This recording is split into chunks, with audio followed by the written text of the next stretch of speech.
Hey, welcome back to Blue and Blur, everybody. My name is Mark. And I'm RJ, and we're here to talk about the Toronto Maple Leafs and the Montreal Canadiens. Yeah, and we're talking about the Habs first. Right now, the Habs are kind of going down in the standings. I think at one point we were first in the freaking division, or at least in the. Well, you were tied to Detroit, right? Yeah, Close. and then now we're in the wild card spot. We're dropping down just because we're not winning these last games. And like I said in the last video, I think a lot of it has to do with the injuries. But I mean, we also have a lot of problems with our goaltending. And our goaltending right now is it's lackluster.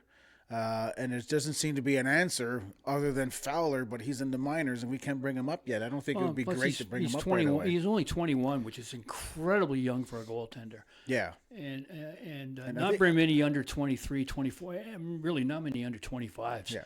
Hold down really important jobs. Yeah, and I think he really belongs jobs in the NHL. Yeah, I think he belongs in the in the AHL right now. I think it's a good place for him because look, I mean, we're going to be realistic about something. You don't want to push him. Montreal is poised to make the playoffs right now, but we weren't expecting to make the playoffs. So if You weren't? You made the playoffs last year. well, we did, but that was a big surprise last year. I had right? Montreal in the playoffs this year. Yeah, I had them as a wild card. So I had them right where they are now. Yeah, exactly. And this is where we are right now. So it can't, like, we have to be somewhat optimistic to say, yeah, we can make the playoffs. But we're also not at that point where we've built a team with a guaranteed playoff spot, in my opinion. No. I think we're doing. They're not a lock yet. They're only teams that are in. If you want me to continue, or well, I think it's just we're still in a place where we're kind of like at the rebuild or near the end of the rebuild. To say that we're a locked in Stanley Cup team every year now, or a locked in finals or a playoffs year team every year, I think it's premature to say it. I think we're having a really good year and we're really happy with it. I'd be surprised if we don't make the playoffs. But I wouldn't feel that badly knowing that the best is still yet to come. I don't think they should push it. I think they should stay the course. I don't think they should trade away a bunch of prospects for some rentals. I think they should just take it easy this year and build for the future because they've got a bright one. But who's available? Who would be available right now? Well, the Rangers are going to. Well, let's get to the standings first. Yeah. We've got two cross-offs now. We crossed off Vancouver and we listed a bunch of teams that were potentially cross-offs. We've got an official one in the East. We're crossing the Rangers off. They're like 15 points back of the wild card now. They're officially out. There's a bunch of other teams on the bubble. Ottawa's in danger, but we're going to keep them in there still. But anyway, right now, and Winnipeg and St. Louis are hanging on with their fingernails, but. Vancouver in the West, the Rangers in the East. Those are the cross-offs. Yeah. I think mathematically, there's just no way. And the up-and-comers in the, Buffalo is for real, folks. Buffalo is going to make the playoffs. It looks like finally for the first time in like 15, 16 years. Yeah, yeah. And God willing, hope so for those poor Buffalo fans, especially with their trials and tribulations they just went through with the Buffalo Bills. Last week when I was at the game, that's all they could talk about. Is like, hey, this year's the year we're making the playoffs. They're all really happy about that. I was talking to some guy. Well, I think it was a catch, and if it had been a catch, the coach wouldn't have lost his job. And poor Buffalo. But anyway, the Sabres and the Bruins are. Man, Pittsburgh's rejuvenated. They keep going down and coming up. Nobody can put the stake in them. Yeah. Pittsburgh is on a 4-game winning streak right now. In the West, there's some really interesting stuff going on. Joel Quenneville has really got Anaheim, that young Anaheim team. Seneke, their rookie, got 3 goals last night. We'll talk about the rookie race in a minute. And they've won their last 7, and Utah's won their last 8. And take a look at the standings at Utah's goal differential, plus 22, really in the green. The rest of the teams surrounding them are in the red. Utah's for real. And Anaheim looks like they're staying in there. San Jose's peaking up too. So, folks, after the Olympics, which hopefully is going to be as wonderful as we think it is, well, then we're going to have some great races in those final weeks of the NHL season. Mm-hmm.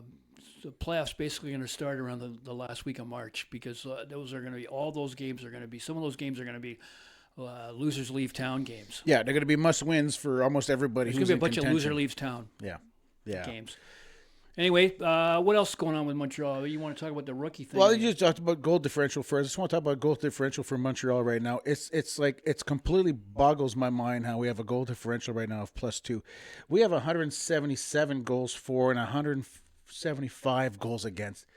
It's mind blowing how What's mind-blowing about that? They're in there. They're No, for me, it's like it's how could you let in so many goals? Like to me, that's like defensively. If you got 177 goals for, it's you got no problems on your offensive. Like in the offensive zone, there's no problems at all. The offensive. got to zone. get your goaltending save average above 9. Yeah, and I think I've It's got to start with a 9, or you're not. Yeah. You know, any team that's got an 8 in front of their front number and their save percentage is that's where coaches are going to get fired. Yeah. And players aren't going to get contracts. I heard something the other day. I forget who said it online. I totally forgot who said it, but they said that nowadays a lot of these GMs aren't that concerned about having a hot or really, really good goalie because they just load up on the offense and they don't mind if we get scored on three goals a game, 4 goals a game, because they're scoring 5, 6 goals a game. So it's just a matter of like outscoring the capabilities of your goalie. Oh, as usual, I got lots to say about that. There's 60. What's going on in the NHL?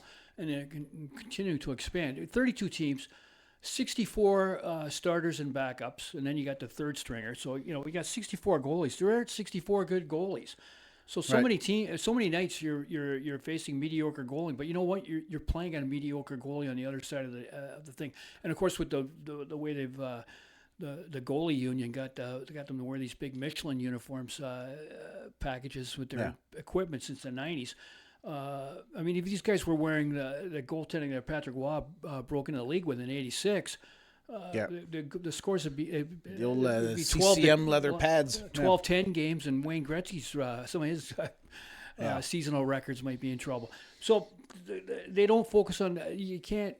There's just not enough good goalies around, so you try to plug in the goaltending. And you just want to get a guy who gets hot in the playoffs, like St. Louis did with Bennington back one year, and things like that. So goaltending's become a bit of a strategic outpost right now. Yeah, there's only so many teams. Like New Jersey with the Brodeur days and stuff like that. Yeah, Toronto's having their issues. Montreal's having their issues. It's like what goalies are out there can you replace them with? Like that are available and or coming if up. If Stolarz starts playing like he did last year, the Leafs have 3 could trade a goalie because Hildeby and Wall have held up their own. I'm not saying Hildeby's a Vezina Trophy winner, but he's playing well enough that some other team go, he could be our number 2 guy. Yeah. And so there's that. But anyway, what else have you got going on? Yeah, they just wanted to talk about it because this still happened last week when you were away, but it's noteworthy to talk about. Jackson Lacombe named a replacement. Yeah. Some people are saying Jones. Jackson who? Yeah, exactly. Named as a replacement. Anaheim. Yeah, this guy's got 6 goals, 27 assists. Good stats. He's got 33 points. He's -2. Yeah, but -2 on an Anaheim team. He's playing a lot of minutes. Like I always like to say, plus minus is really important except when it's not. He's a very durable.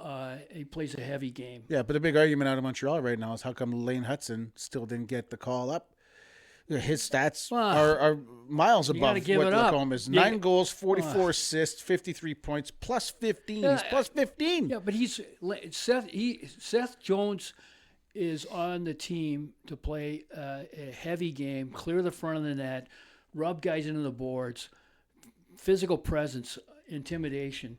So you don't replace Seth Jones with Lane Hudson. You have to replace him with another player that's like Seth Jones. He's filling the Seth Jones spot. If Quinn Hughes or Zach Werenski got hurt, you know what, Lane Hudson might be the guy that replaces him. I don't know. And then the other thing about the whole in Canada, we've got the Eric Bouchard thing, who, by the way, last night got a hat trick, and I think he had at least 1 assist too. Yeah. But the Olympic tournament is a short tournament. You lose 2 games in a row, you are out. It's a 5-6 game tournament to get to the gold medal, and so it's about keeping goals out more than it is to get goals in, because you want to win those 2-1 games. If the Olympics was scrapped and they had an 80-game schedule, Canada, Sweden, Finland, Czechs, they played an 80-game schedule, Eric Bouchard would be on the team. Lane Hudson would be on the team, because then it would be like we all go and every night we got to try to score goals. But in a short tournament, you can't afford loose goals. I think time will tell. I think if the Americans get blown out of the water, which I don't think they will, but I don't know if they're going to win. Bill Guerin has put himself on the fire line. There's no doubt about that. Yeah. If they can't score goals, I think there'll be a lot of questions to be answered if they can't score goals. Yeah, or if they lose. I think there's more problems up front. I get the Lane Hudson thing on defense. There's only so many offensive defensemen you can have. Yeah. And you want to go with Werenski and Quinn Hughes over it because of their experience, and Quinn Hughes is a better player. Yeah. And they have a bit more complete game on the back end. Whereas the forward lines, I mean, Jason Robertson, DeBrincat, and your guy Cole Caulfield, these three guys, maybe Caulfield got a hat trick the other night. One or two of them could have found their way on the team over some of these pluggers that they've got playing for them.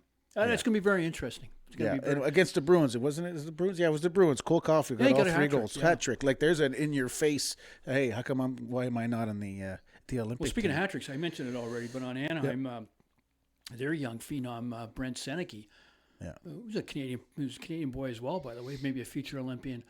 Right winger, he scored 3 goals and he's put himself into the Calder race. Well, he's just because of those goals, he surpassed. Just to get goal. Yeah, there you go. Just because of those goals, he surpassed Kapanen on the goal leader right now, which is Kapanen is only 2 behind, so I'm not that worried.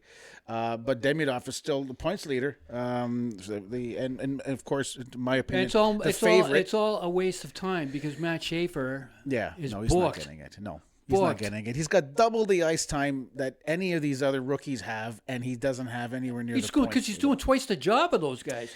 This guy is the real deal. No, they just put him on the ice, and he doesn't get the opportunities like everybody else. Like he has more opportunity than everybody else, but he doesn't make the time. He doesn't make the best of the time he's on the ice. Otherwise, he would be blowing these guys out. If we're putting a defenseman, if we're putting the standard, this is what the Calder Cup winner should look like as a defenseman, then you're looking at Lane Hudson, and he's no Lane Hudson. Lane Hudson's. What are you talking about? Have you seen Schaefer play? Did you see the goal he scored? If you're setting the bar at what a defenseman looks like, he took Morgan Riley apart. There was a yard sale at the blue line with his Schaefer equipment. is not a Lane Hudson. No, sorry, you can't argue that. You can't argue that Lane Hudson. I'll take Schaefer over Lane Hudson. No, I don't. I wouldn't. Not me. Well, Schaefer's got a more complete game. He's a bigger, rangier guy. Yeah, but Lane Hudson's still young. Give him a couple of years, he'll have that. Schaefer's going to leave Lane Hudson, and Lane Hudson's a great defenseman. Don't worry. He's got a wonderful career ahead. He's going to play in the Olympics later on. He's going to play in All-Star games, maybe win Stanley Cups. But Matt Schaefer is a one of a kind. I'm going to say that now. He's a Calder guy. He's a James Norris guy. He's going to be a dominant hockey player. He's only 18. Yeah. In September. He was 17 before training camp opened. Matt Schaefer, Calder Trophy winner. I think Matt Schaefer is going to be much better. Like he's going to be more.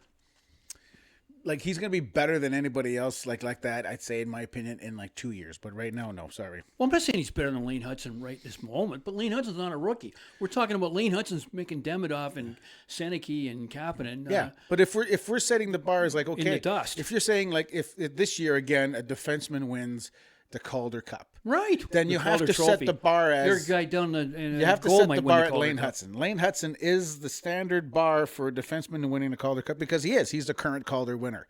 So you're telling me that Schaefer is having a better season than you're going to say, Lane's probably a more point. Don't forget, Lane's like 3 years older than Matt. But that doesn't matter with age. It's like, what's his season doing right now? Well, Matt plays a different kind of game. He's playing an all-around game. He's clearing guys out of the front of the net. He's doing things. They're both wonderful hockey players. And Lane Hudson was a phenomenally talented, worthy candidate for the Calder last year. We've talked about that before. I fell in love with Lane Hudson last year and was incredibly jealous that you guys got him in the 4th round or whatever it was, the 64th pick.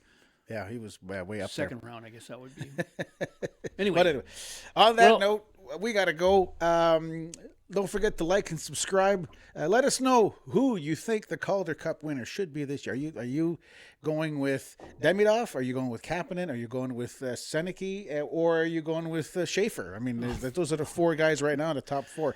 Like, who are you? Schaefer. Put your comments down below. Schaefer. Hudson. That's not Hudson.